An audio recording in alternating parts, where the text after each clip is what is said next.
ट्रेलरों को जब्त किया है। इन सभी ट्रेलरों में भारी मात्रा में कोयला लदा हुआ था, लेकिन जांच के दौरान किसी भी वाहन के पास ट्रांजिट परमिट या वैध दस्तावेज नहीं पाए गए। ग्रामीणों की सूचना पर खनिज अधिकारी आकांक्षा पटेल ने बताया कि खनिज निरीक्षक अशोक मिश्रा अपनी टीम के साथ मौके पर पहुंचे, जहां बरहवा टोला झिंगुरदा क्षेत्र के अवैध परिवहन का खुलासा हुआ है। पूछताछ में ट्रेलर चालकों द्वारा वैध कागजात प्रस्तुत नहीं किया जा सका, जिसके बाद सभी वाहनों को थाना मोरवा में खड़ा करा गया है। जब्त कोयला और वाहनों की अनुमानित कीमत लगभग 5.37 करोड़ रुपए बताई जा रही है। खनिज नियमों के तहत जब्त वाहनों पर अग्रिम कार्रवाई की जाएगी। वहीं परिवहन विभाग ने भी अपने नियमों के तहत कार्रवाई करते हुए वाहनों को अपनी अभिरक्षा में लिया है।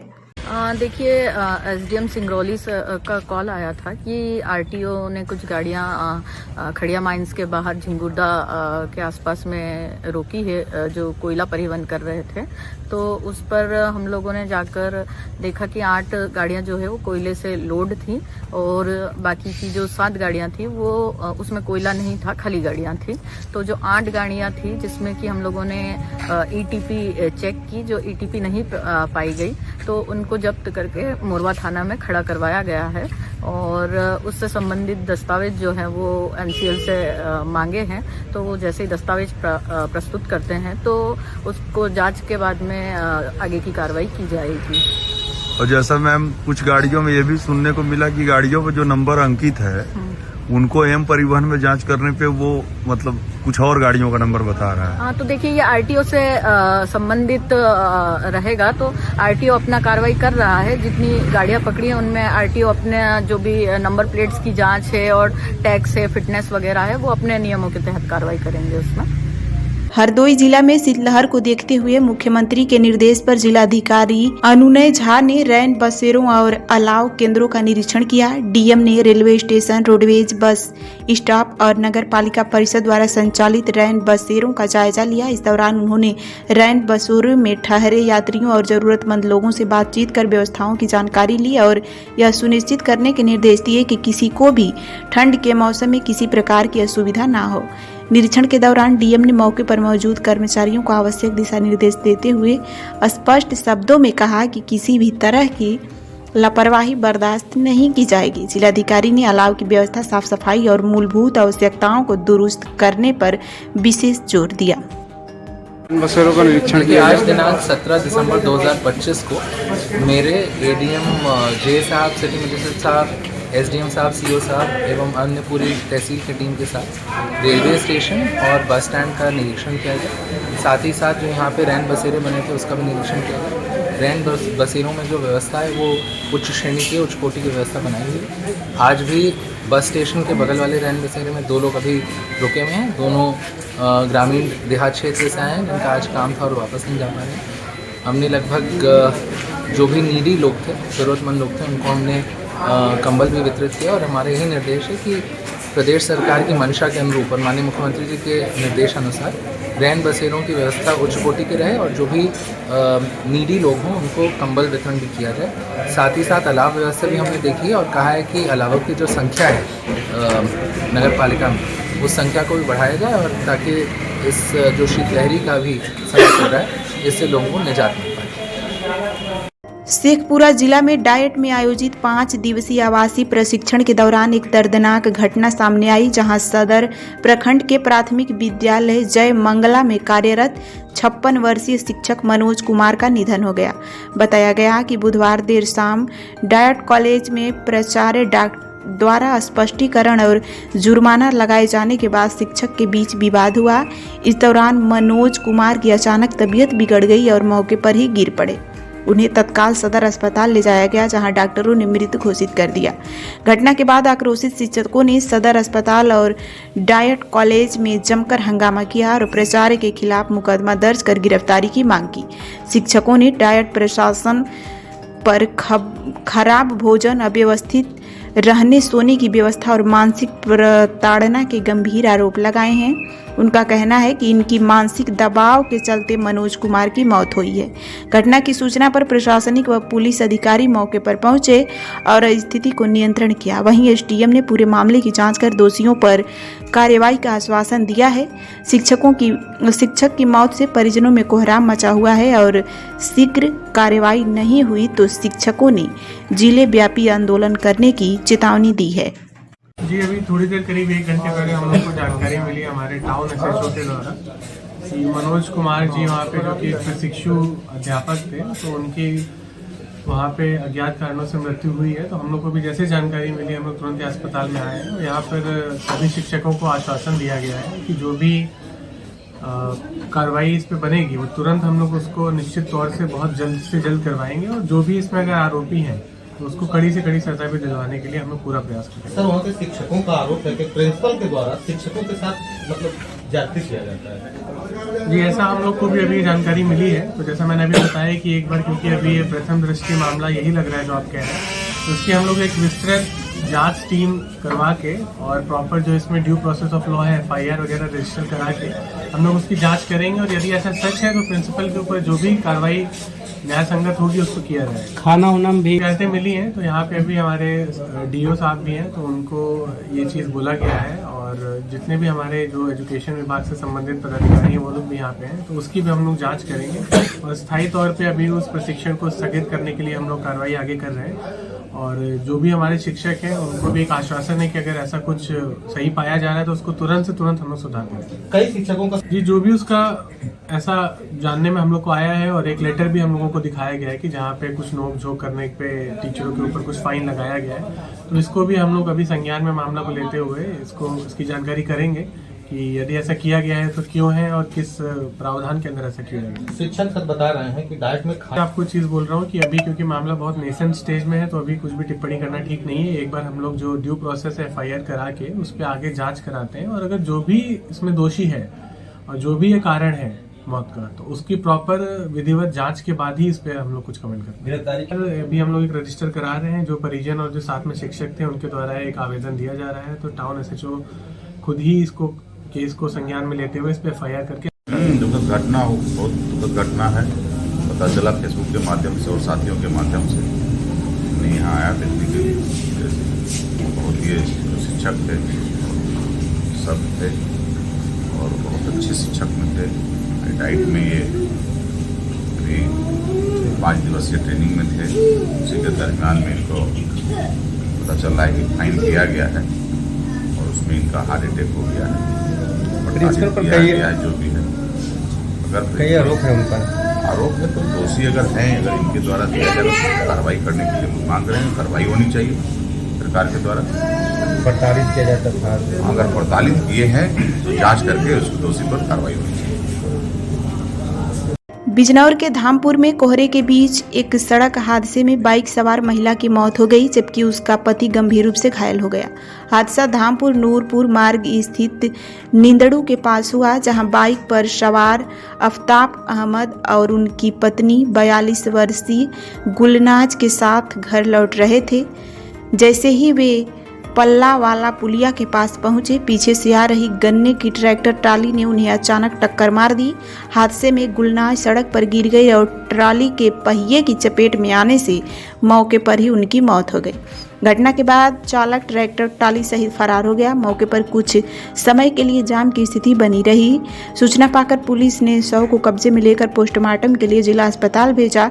हादसे में घायल आफ्ताब अहमद को इलाज के लिए सरकारी अस्पताल में भर्ती कराया गया है। घटना से मृतक के परिजनों में कोहराम मचा हुआ है। कोतवाली धामपुर के प्रभारी निरीक्षक मृदुल कुमार सिंह ने बताया कि शव को पोस्टमार्टम के लिए भेजा जा रहा है और मामले की जाँच जारी है। थाना धामपुर का एक प्रकरण संज्ञान में जिस संबंध में मुख्य क्षेत्राधिकारी धामपुर द्वारा अवगत कराना है कि आज दिनांक 16/12/25 को सायं लगभग 6:30 बजे धामपुर की निंदुड़ चौकी क्षेत्र अंतर्गत पल्लावाली पुलिया के पास एक आफ्ताब तथा उनकी पत्नी गुलनाज दोनों बाइक से जा रहे थे धामपुर से निंदुड़ की तरफ और तभी किसी अज्ञात वाहन की चपेट में आ गए जिससे गुलनाज उम्र लगभग 42 वर्ष गंभीर रूप से घायल हुई और उनकी मृत्यु हो गई है। शव को कब्जे में लेकर पंचायतनामे व पोस्टमार्टम की कार्रवाई कराई जा रही है तथा अज्ञात वाहन की शिनाख्त के प्रयास किए जा रहे हैं। शीघ्र ही शिनाख्त करते हुए प्रकरण में अन्य आवश्यक विधिक कार्रवाई अमल में लाई जाए। बहराइच जिले में कुर्मी समाज को धमकी देने और गाली गलौज कर संपूर्ण समाज को अपमानित करने का आरोप लगाते हुए सरदार पटेल सेवा समिति के बैनर तले सैकड़ों लोगों ने कलेक्ट्रेट परिसर में जोरदार धरना प्रदर्शन किया। यह प्रदर्शन समिति के जनपद महामंत्री राम निरंजन वर्मा के नेतृत्व में किया गया। प्रदर्शनकारियों ने आरोप लगाया कि पंकज कुमार मिश्रा और अनुज कुमार मिश्रा द्वारा कुर्मी समाज के खिलाफ आपत्तिजनक भाषा का प्रयोग कर वर्गीय शत्रुता फैलाने का प्रयास किया गया है। आक्रोशित कुर्मी समाज के लोगों ने जिला प्रशासन से दोनों आरोपियों के खिलाफ सख्त कानूनी कार्रवाई की मांग की है। प्रदर्शन के दौरान समाज के लोगों ने एकजुट होकर न्याय की आवाज बुलंद की और चेतावनी दी कि यदि जल्द कार्रवाई नहीं हुई तो आंदोलन और तेज किया जाएगा। आप आज यहाँ डीएम साहब के यहाँ आए, धरना स्थल पर आप लोगों ने प्रदर्शन भी किया है, क्या है पूरी बात? मेरा नाम ओम प्रकाश वर्मा है। मैंने अपने भतीजों को, रिश्तेदार के भतीजे को मैंने खाद लेने के लिए भेजा। मैंने उनसे फ़ोन पर बात की कि आप ओटीपी के माध्यम से आप खाद दे दीजिए, हम आ नहीं पाएंगे। माता जी का 10वां का संस्कार था, पिंडदान करवा रहे थे, इसीलिए हम नहीं जा पाए। उनसे फ़ोन पर बात हुई तो वो बोलने लगे कि नेता बन गए हो, ओटीपी से खाद नहीं देंगे। इसके बाद में गाली एकदम से देने लगे। मेरा फ़ोन कट गया। वो भतीजे को मारे, गाली दिए हमको और पूरे कुर्मी समाज को गाली दिए। मैंने वो नाम बताओ। रिपोर्ट दर्ज करवाई है। कल शाम को 16 तारीख को मुकदमा उनके ऊपर पंजीकृत हुआ है। क्या चाहते हैं? उनकी गिरफ्तारी हो जी। क्या नाम है आपका, पद क्या है? आज आप लोग ने काफी प्रदर्शन मैं किया डॉक्टर संतोष वर्मा, मेरा नाम डॉक्टर संतोष वर्मा है। एक घटना थी अभी 14 तारीख की, ये बाबागंज में एक गांव पड़ता है छिटीपुरवा के उसी के बगल में एक कोऑपरेटिव का मामला है जो चिंगीपुरवा में कोऑपरेटिव स्थित है। तो वहाँ पे ये हमारे साथी हैं, ये खाद लेने गए थे। तो उस दिन इनके माताजी की 13वीं थी तो ये नहीं जा पाए। इन्होंने अपने रिश्तेदार को घर के भेजा कि आप जाके ओटीपी बता देना और जो है कि हमें खाद मिल जाएगी, आप ले आना। जब ये वहाँ खाद लेने गए तो वहाँ पे जो दुकानदार है, जो अभी वो कोऑपरेटिव चला रहे हैं, पंकज मिश्रा जी हैं और अनुज मिश्रा जी, इन्होंने बहुत अभद्र गालियां दी। बोले कि नेता बन रहे हो आप ओटीपी से लोगे खाद। अरे खाद अगर नहीं देना था तो आपको नहीं ना देते, लेकिन गाली देने की क्या जरूरत थी? उन्होंने इनको तो गाली दिया ही दिया, पूरे कुर्मी समाज को गाली दिया कि आप लोग गंदी गंदी गालियां, माँ बहन की जो भी गालियां हो सकती हैं दी है। तो ये बहुत गलत है। और हम लोग यही नहीं, कुर्मी समाज तो कुर्मी समाज है ही है। किसी को भी, किसी भी समाज को अगर कोई जातिगत गाली देता है तो इसको विरोध में है हम लोग। और ये उन्होंने बहुत गलत किया है। तो उसी के लिए आज हम लोग आए थे। अभी एसपी महोदय से मिले हैं और सिटी मजिस्ट्रेट साहब को भी एक ज्ञापन दिया गया है। एफआईआर हो गई है, लेकिन हम लोग ये चाहते हैं कि उन पे मजबूती से कार्रवाई हो, ताकि किसी की ये अगली बार ये ना सोच सके कि इस तरीके से सामाजिक रूप से किसी भी समाज को गाली दे पाए। अगर कार्रवाई नहीं होती तो अगला कदम क्या? अगर कार्रवाई नहीं होती है तो हम लोग धरना देंगे, संघर्ष करेंगे, कार्रवाई करनी पड़ेगी। उन्होंने टाइम मांगा है, एफआईआर हो गई है। अगर 15 दिन में गिरफ्तारी नहीं होती तो हम लोग धरना बैठेंगे, यहीं पे बैठेंगे और तब तक बैठेंगे जब तक उनको जेल ना भेज दिया जाए। दादा क्या नाम है आपका? हमारा नाम है और आज आप लोगों ने प्रदर्शन किया, क्या है मांगे? हमारा नाम अर्जुन सिंह पटेल है। मैं पेशे से अधिवक्ता हूँ, साथ ही साथ अपना दल सोनेलाल की पार्टी का मैं राष्ट्रीय कार्यकारिणी सदस्य हूँ। क्या मांगे हैं आप लोगों ने प्रदर्शन? आज हम लोग सरदार पटेल सेवा समिति के नेतृत्व में, जिसके महामंत्री राम निरंजन वर्मा जी हैं, उनके नेतृत्व में हम लोग आज यहाँ इसलिए इकट्ठा हुए। कप्तान साहब को एक प्रार्थना पत्र दिया गया, क्योंकि रंजीत वर्मा का कोई मामला, रंजीत वर्मा को गाली देते ठीक था, लेकिन पंकज मिश्रा और अनुज मिश्रा ने, उन्होंने पूरे संपूर्ण कुर्मी समाज को मां बहन की गाली देने के साथ और तमाम अभद्र बातें करीब 4 मिनट से ज्यादा जो है उन्होंने वीडियो में कहने का काम किया। अगर राहुल गांधी कोई बात अगर बिहार के वहां बोलते हैं तमिलनाडु में, तो बिहार में एफआईआर हो सकता है, कर्नाटक में एफआईआर हो सकता है, राजस्थान में एफआईआर हो सकता है। रंजीत वर्मा का मामला अलग है, रंजीत वर्मा का मामला अलग है।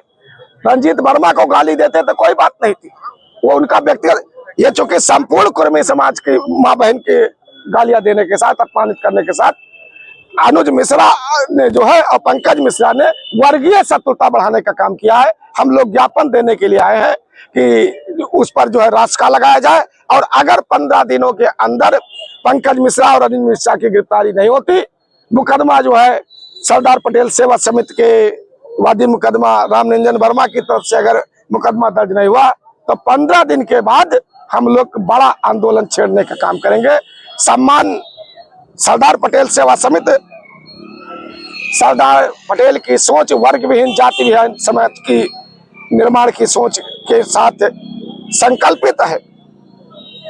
जियो और जीनो दो, ये हमारा सिद्धांत है। लेकिन अगर कोई अपमानित करेगा तो हम संविधान के दायरे में ऐसे तत्वों के विरुद्ध कड़े से कड़े संवैधानिक कदम उठाने का काम करेंगे। बिजनौर जिला के धामपुर पुलिस क्षेत्राधिकारी अभय कुमार पांडे ने बढ़ते कोहरे और सर्दी के मौसम को देखते हुए सड़क पर वाहन चलाने वाले लोगों से सावधानी बरतने की अपील की है। उन्होंने कहा है कि ड्राइवरिंग के दौरान यातायात नियमों का पालन किया जाए और कोई भी लापरवाही ना किया जाए, क्योंकि प्रातः और रात्रि के समय घना कोहरा दृश्यता को कम कर सड़क दुर्घटना की संभावना बढ़ा देता है। अभय कुमार पांडे ने विशेष रूप से 2 पहिया वाहन चालकों को सलाह दी है कि चालक और पीछे बैठने वाला व्यक्ति अनिवार्य रूप से मानक युक्त हेलमेट पहने। उन्होंने बताया कि हेलमेट न केवल कानूनी आवश्यकता है बल्कि दुर्घटना की स्थिति में सिर में गंभीर चोट से सुरक्षा प्रदान करता है। इसके अलावा वाहन चालकों को गति सीमित रखने, फॉग लाइट और हेड लाइट का उचित उपयोग करने, सुनिश्चित दूरी बनाए रखने और यातायात नियमों का पूर्ण पालन करने की चेतावनी भी दी है। मैं क्षेत्राधिकारी धामपुर आज लोगों से अपील करना चाहूँगा कि कोहरा बहुत ही घना है, अतः अपनी स्पीड को कम करके ही रखें, सतर्क होकर के चलें। यदि 2 व्हीलर चला रहे हैं तो हेलमेट का प्रयोग अवश्य करें और 4 व्हीलर चला रहे हैं तो सीट बेल्ट का प्रयोग अवश्य करें। साथ ही रोड पर चूंकि कोहरा है, इस वजह से बहुत ही सतर्कता के साथ वाहन को चलाएं। ये मेरी सभी से अपील है। कृपया सावधान रहें और सुरक्षित रहें। आयु से खबर है, जहां बिलसी तहसील परिसर में भारतीय किसान यूनियन चढ़ुनी की मासिक पंचायत का आयोजन किया गया, जिसमें किसानों और जनहित से जुड़े मुद्दों को प्रमुखता से उठाया गया। पंचायत के बाद तहसील अध्यक्ष राम सिंह के नेतृत्व में किसानों की समस्याओं को लेकर उप जिलाधिकारी को संबोधित 5 सूत्रीय ज्ञापन तहसीलदार प्रभा सिंह को सौंपा गया। पंचायत को संबोधित करते हुए अमियापुर ब्लॉक अध्यक्ष पप्पू ने क्षेत्र में यूरिया और डीएपी की भारी किल्लत का मुद्दा उठाते हुए सहकारी समितियों पर खाद की उपलब्धता सुनिश्चित करने और निजी दुकानदारों द्वारा की जा रही कालाबाजारी पर रोक लगाने की मांग की। वहीं जिलाध्यक्ष सतीश साहू ने बिलसी तहसील क्षेत्र में पशुओं में फैल रही खुरपका बीमारी पर चिंता जताते हुए कहा कि समय रहते उपचार न होने पर बड़े पैमाने पर पशुओं की मौत हो सकती है। ऐसे में प्रशासन को तुरंत संज्ञान लेना चाहिए, अन्यथा संगठन आंदोलन को मजबूर होगा। तहसील अध्यक्ष राम सिंह ने कुदरनी गांव में 3 वर्ष पूर्व बने ओवरहेड टैंक और पाइपलाइन के बावजूद जल आपूर्ति शुरू न होने का मुद्दा उठाते हुए शीघ्र समाधान की मांग की है। पंचायत में बड़ी संख्या में भारतीय किसान यूनियन कार्यकर्ता और पदाधिकारी मौजूद रहे। ये बिलसी तहसील परिसर में हो रही है, ये किसानों की तमाम जन समस्याओं को लेकर, और अमियापुर ब्लॉक के ग्राम कुदरनी में जल जीवन मिशन के तहत ओवरहेड टैंक के निर्माण हुए कई वर्ष हो गए, लगभग 4 साल है। 4 साल से अभी तक घरों में पानी नहीं पहुंचा। और दूसरी एक समस्या है कि ये अमियापुर ब्लॉक क्षेत्र के अधिकतर गाँवों में और कुदरनी गांव में तो ऐसा सफाई कर्मचारी है जो 1 महीने में 1 बार जाता है, या चाहे ना जाए 2-3 महीने तक नहीं जाता है, जिससे गांव में तमाम गंदगी का ढेर लगे हुए हैं, प्रदूषण हो रहा है, इससे बीमारी हो रही है। इसकी लापरवाही से इसमें कार्रवाई होना चाहिए। और डीएपी खाद हो गया, यूरिया खाद हो गया, इसकी तो किसी छिपी नहीं है। ये 500 रुपये कट्टा ब्लैक में बिक रहा है और किसान को कहीं पर भी समितियों पे खाद नहीं मिल रहा है, और किसान मजबूर हो गए किसानों के लिए नैनो यूरिया दे रहे हैं, एक बोतल जरासी जबरदस्ती दे रहे हैं, साथ में ना लोगे तो खाद नहीं मिलेगा आपके लिए। और बाकी किसान 5 बजे से लेके लाइन लगाता है, कई के दिन लाइन लगी रहती है, फिर भी किसान के लिए खाद उपलब्ध नहीं हो रहा है। और ये सरकारी स्वास्थ्य केंद्र है बिलसी में, ओपीडी मरीजों के परिसर से बाहर के मेडिकल स्टोर की दवाई लिखी जाती है। वहीं प्रसंग के लिए आई गर्भवती महिलाओं को 60 गार्ड के प्राइवेट हॉस्पिटल में प्रसंग के लिए भेजा जाता है। मरीज के इनकार करने पर रेफर कर दिया जाता है। संगठन की यही 5 बिंदु पर मांग है। इसी को लेके आज हमारे तहसील अध्यक्ष जी राम सिंह जी साथ में है हमारे, और घर के ब्लॉक अध्यक्ष अम्बियापुर के, बाकी सब किसान साथी होंगे। आज एसडीएम को ज्ञापन देना है। सरकार की तरफ से बहुत सारी योजनाएं लागू की गई हैं, क्या किसानों तक पहुंच पा रही हैं? ये जो पंचायत सरकार की तरफ से योजनाएं तमाम अधिक लॉन्च हुई हैं। इसमें यानी 50% योजना तो जो कर्मचारी है, अधिकारी है, भ्रष्ट बैठे हुए हैं, ये किसान के लिए योजनाएं पहुंचने नहीं दे रहे हैं। पहुंच भी रही है तो किसान के लिए गुमराह करके उसे तमाम दस्तावेज यानी कौन कौन सा कागज मांगते हैं, किसान बेचारा चक्कर लगा कर परेशान हो जाता है। इस योजना का कोई लाभ नहीं मिल पा रहा है। गांव में बहुत से लोग हैं जो SIR के तहत किसान हैं, क्या वो अपने कागज पूरे कर पाएंगे? SIR के तहत जो गरीब किसान हैगा, जो मजदूर हैगा, अब जैसे मान लीजिए 10% आदमी बाहर रह रहा है, दिल्ली रह रहा है, महाराष्ट्र रह रहा है, कहीं रह रहा है, पंजाब है, हरियाणा है, मान लो अन्य जगह पे काम करने जाते हैं, उनका SIR कैसे हो पाएगा? उनके लिए भी कुछ समय बढ़ाना चाहिए। आपकी ओर से क्या पहल है, आप क्या करना चाहते हैं? हम तो जागरूक कर रहे हैं किसान भाइयों के लिए, मजदूर को, गरीब को, क्या नाम अपने SIR फार्म भरिए, जिससे आप वंचित नहीं रह जाएं सरकार की योजना लेने में, यानी बोर्ड बनवाना अति आवश्यक जरूरी है। अच्छा, खाद की जो समस्या है वो लगातार बनी हुई है, इस पर क्या कार्रवाई हुई अब तक? देखिए, जो खाद बहुत ही कम मात्रा में पड़ता है, सरकार को खाद नहीं दे पा रही है। और जो शराब पीने वाला आदमी 90% है, हर गांव में, हर क्षेत्र में 4-4, 5-5 शराब की भट्टियाँ मिल जाएंगी आपके लिए। शराब ऑनलाइन शराब की आज तक नहीं सुना होगा, ये शराब उस भट्टी पे नहीं मिली, कम पड़ी। या जितने नशीले पदार्थ हैं, आप जहाँ भाव ले लो, कोई समय हुए 11 बज रहे हो, 12 बज रहे हो, शराब आपके लिए उपलब्ध होगी। तो इस पे लोगों को जागरूक होना पड़ेगा। क्या कहना चाहेंगे लोगों के लिए? इसके लिए किसानों को रोड पर आने की आवश्यकता है और अनिश्चितकालीन धरना लगाया जाएगा। जैसे जिला मुख्यालय पे लगाया जाएगा, तहसीलों पे लगाया जाएगा, ब्लॉकों पे लगाया जाएगा। तभी समस्या का समाधान केवल एक आंदोलन ही है, वरना कुछ नहीं है। आंदोलन से ही समस्या का समाधान है। आज की क्या प्रमुख मांगे हैं आपकी? आज की प्रमुख मांगे ये हमारे 5 सूत्रीय ज्ञापन हैगा। ये प्रमुख मांगे, एक तो ये गाँव में क्या नाम है, सफाई कर्मचारी नहीं पहुँच रहा है तमाम गाँवों में, ये तो किसी छुपाई नहीं है। बाकी स्वास्थ्य केंद्र के बारे में दिया हुआ है, ये OPD में डॉक्टर के नाम है दवाई बाहर से लिख देते हैं, और जो आशा वगैरह लगी हुई हैं ये महिलाओं के लिए रेफर कर देती हैं और प्राइवेट हॉस्पिटलों में भेज देती हैं। और दूसरी मांग ये खाद की है, DAP की और यूरिया की मिल नहीं दिया है।